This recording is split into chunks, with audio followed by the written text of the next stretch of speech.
अस्सलामु अलैकुम वरहमतुल्लाह। अस्सलामु अलैकुम वरहमतुल्लाह।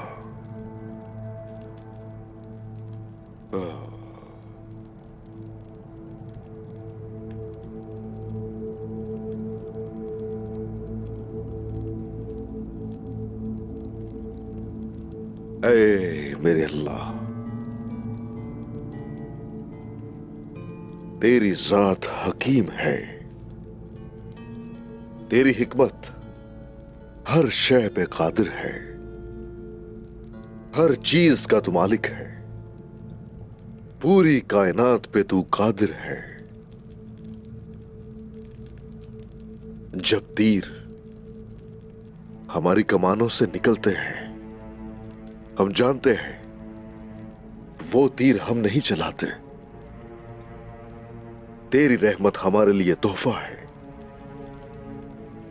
हम जानते हैं कि तेरा इनकार करने वालों के जाल तूने हमेशा नाकाम बना के रख दिए।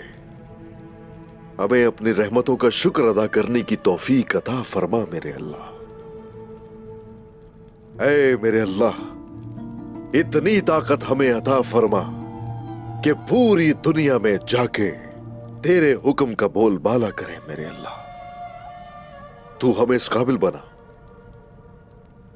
कि शहीद भाइयों का बदला ले सके। शुहदा जो तेरी राह में शहीद हो गए, उनका इंतकाम लेने की तौफीक अता फरमा मेरे अल्लाह। ऐ मेरे अल्लाह, अपने भाई बोरान को कुफ्फार की कैद से बचाने के लिए ताकत नसीब फरमा।